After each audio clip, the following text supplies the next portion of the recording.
Welcome to Epilogue Podcast, the show where we discuss some stuff that happened on a different show ages ago which nobody really cares about anymore.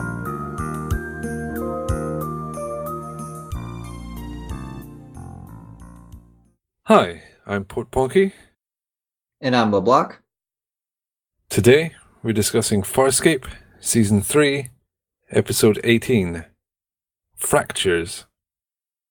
The crew of Talon rejoin Moya, along with another group of prisoners, one of whom is a traitor. Also, is that the right use of whom? No. They're back together. And it's a joyous reunion. No, it's not at all. The double John storyline may have come to a close in some sense, but the fallout seems like it will last a while. The fallout was something I didn't really consider, and they really lay it out here. So Aaron developed further with Talon John, and so she sees that as the real John. And now this other one, this one that's left over, is the extra to her. It's not the real John. At least for now. Obviously this could change. But I didn't think of that. I didn't think of it that way. And I'm glad they pointed it out for silly people like me. Because that's weird. And then now John has to battle that, how she sees him as this extra, when of course he doesn't feel that way. But maybe now he does, and he's questioning whether he actually is himself. It's really crazy, and that's a lot of unique psychological torment. It's like he's a brother or something now. Like Yeah. his twin brother. He's been demoted from his life. His life is kind of ruined in some ways. Oh, and I'm so glad they did the thing I wanted them to do, which is Aaron referenced something that happened with the other John, and just a little toss away moment. Yeah, just like that other time. And then Just like the Budong. Yeah. And then he's confused because that would happen for sure. For something that was quite an obvious card to play, they played it pretty good by popping it in there in the middle of an action scene. It was a smart way to do it. It was natural. It didn't feel forced at all. And they got it out of the way quickly. They didn't dwell on it. If they had this labored back and forth, I would have been so annoyed. It was just, hey, this thing. What? Oh no, let's just keep going. What Budong? Remember, we were on the Budong. No. That was the other John. Oh no, my feelings. I felt there was a massive payoff in emotional debt in this episode. It's a real kick in the gut. And that's aside from all the stuff that was happening with the other visitors and the traitor and all that. That's true. You could ignore all that and just talk about this interaction. What is John thinking about when he hears his twin died? How weird is that? So given that, I think this is a very, very strong episode. It cruises along because of everything we just talked about so far, which has nothing to do with the plot or the characters we meet. I liked the plot, though. I also liked that. I thought that would have been good on its own, and the other stuff would have been good. What did you think of the episode? I mostly liked it. There was a contrivance that annoyed me, and that's when they decide not to imprison everyone, and then that leads to the problems. Why didn't they just throw them in a cell? Well, I guess that's not very hospitable. They all had alibis? But they were the new thing. They are the X Factor. True. I guess they didn't want to imprison a couple of innocent dudes. Though they suspected it was the tech as well. Yeah. I think it's just because they all have fairly tight alibis. Because they say that they should throw the Scarran in prison. And Dargo says no. Well, they said it's probably the Scarran. And it upsets Dargo. I guess they just didn't want to upset each other. It's a big risk. You have all these unknowns running around your ship, and then something strange happens. It's obviously one of them. Even with alibis, they could be more clever than you're accounting for and doing something that's not being detected by you. Which was the case. Yeah, exactly. Okay, so maybe the plot on its own wouldn't have been a 10 out of 10 episode for me. I still like it. I think what I like about it is that the traitor is quite unexpected. Yes, I wouldn't have pinned Orin. There's this whole thing about how the big scary bad guys are, they got the twirly moustaches and the monocles and the evil laughs and all that.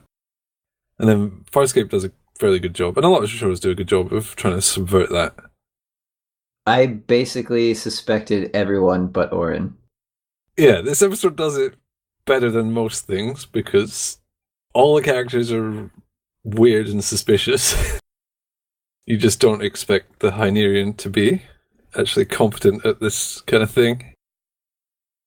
And that's because she's appealing to Rigel, so you think, oh, okay, she's just some floozy Hynerian. Anyone who thinks Rigel is an okay dude is probably not worth thinking about. I also like they had female Hynerian. It's the only other living Hynerian we've seen. And a Nabari, who we've seen others of, and another Scarran, but this time one that's not being a massive jerk. Finally. And a Boolite. That was cool. I like the Boolite a lot. It's just crazy. All the organs on the table with Grace and Jules trying to fix them back together. That doesn't make any sense, but I loved it. It's a silly sci-fi comedy thing. If you tried to hammer out how the biology of that worked, then you would probably find that it's completely impossible. But in the realm of imagination, it's quite a fun idea.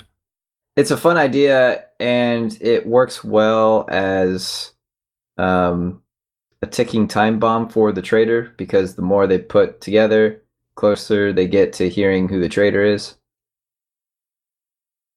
It was a decent plot with some good twists and an action scene, a chase at the end.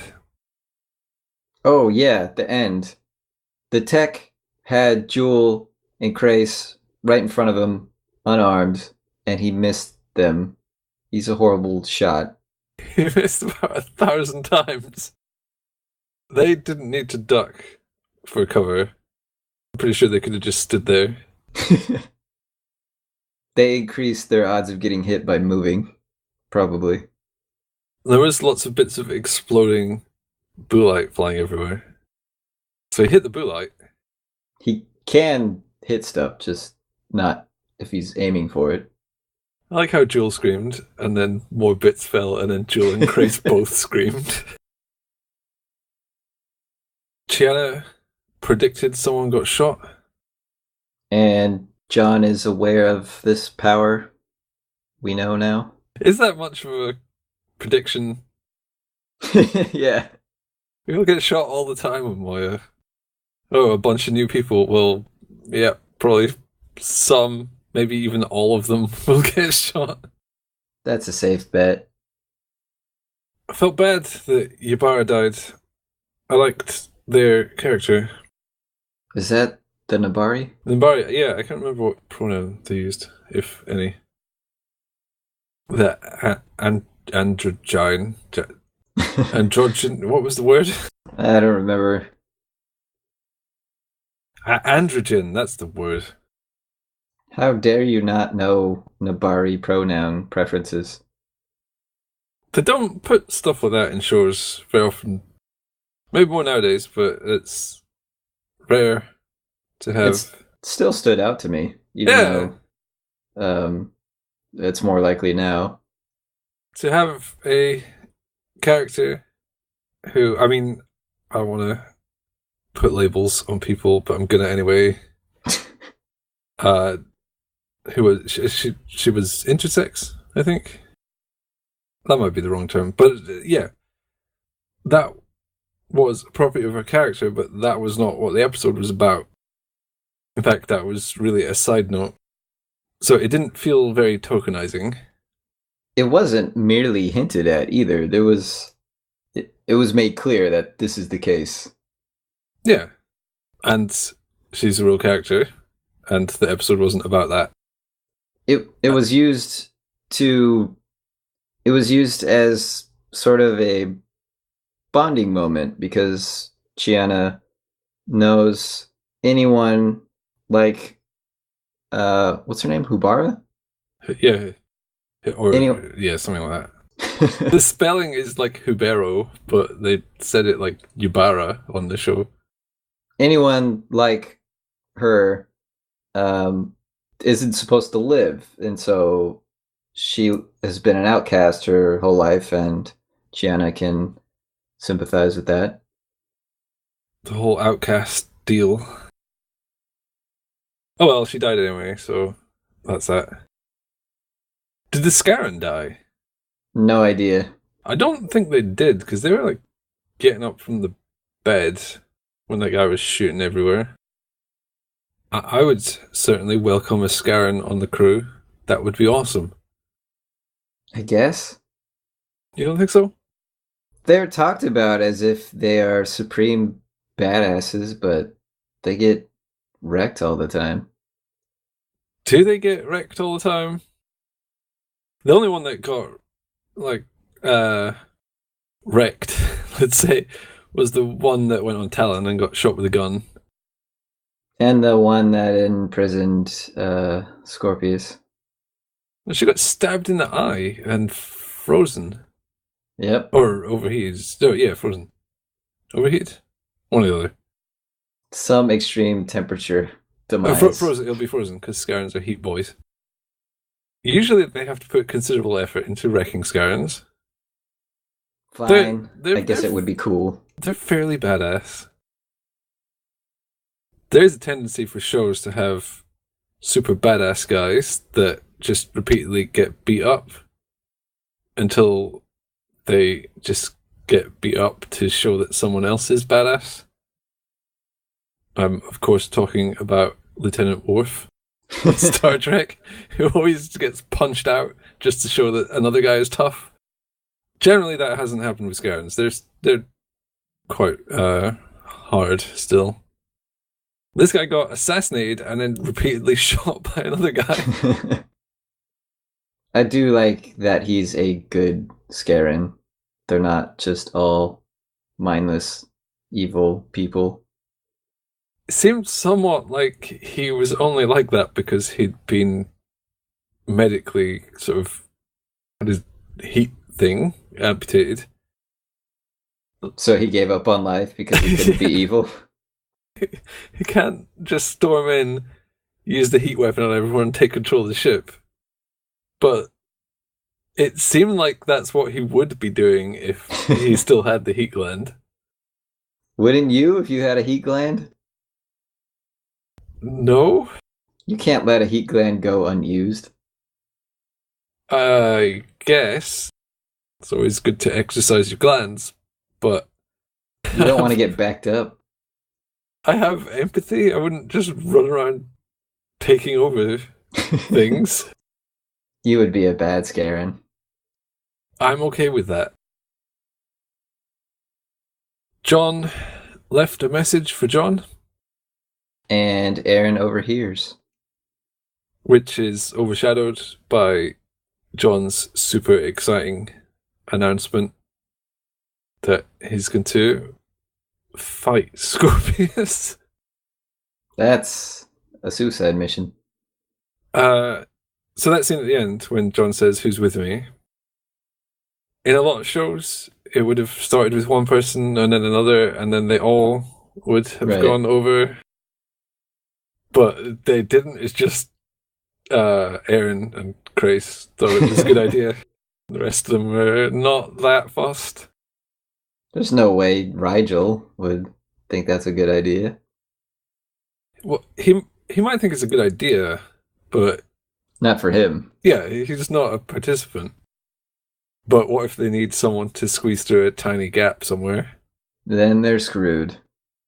They got him to rob the Shadow Depository with that exact reason. I hope he doesn't go along, and then that scenario comes up. They need someone in a tiny hole, and then that's what screws them over, because Rigel's not there. They get 90% of the way there, and they just need to go through one little tunnel, and they can destroy Scorpius's research. Presumably Farlow is still out there. She never got killed, and she knows how wormholes work. And is very eager to sell that. So it seems unusual that he wants to stop Scorpius. But it sounds cool when you announce you want to kill Scorpius. Did he say he wanted to kill Scorpius? He said stop, but come on. Is it even possible to kill Scorpius? I don't know. I could see either answer being true. It's like that unstoppable force and immovable object question. You would need another Scorpius to kill a Scorpius, probably. I see. I guess I can see his reasoning. Generally, oppressive races shouldn't have wormhole tech. It just seems that after stopping the Scarans from getting it, that maybe that's enough. Because if the Peacekeepers don't get it, some other dudes will get it at some point. That's like trying to get an image removed from the internet. It's too late if it is already on there. It's going to be the Streisand effect. Yeah. If you stop Scorpius, suddenly 10 other races will start with this wormhole tech, and they'll have to turn up at everyone's doorstep, blow up all their research, or sneak in and drag the wormhole research folder to the recycle bin and click empty. One little bit that I liked was when Dargo offered advice and then admitted he had absolutely no advice he could give for John's situation. I was wondering what he was going to say. Do you have a quote which you would like to share? Yes, but it involves some stammering that I probably won't do justice, but here we go.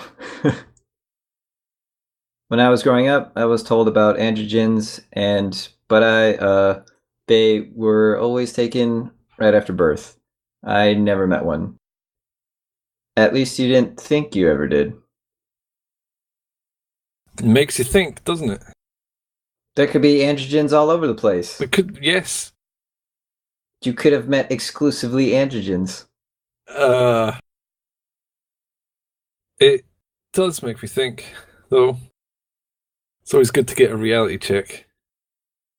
It's so easy to live in your own head and forget to expand your perspective. Just because it seems like you didn't meet any doesn't mean you didn't.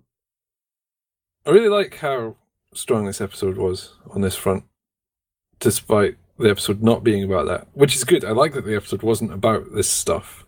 It wasn't about androgens and their struggle to live in society, which is good because that could well have sucked. Yeah. It could be pandering, or there's many ways that can be bad. I love that they put it in, though, and I love that they tackled it front on and chucked a reality check in right there, right in your face. I like reality checks in my face. It's a good place for them. Sure. Well, a reality check to my foot, I might not notice. I think you're taking what I said a little bit literally. Should we watch the next episode? Should we reality check the next episode? Yes, the second one. That doesn't make sense, but okay, let's go. We'll see what happens. That's how it works, yes.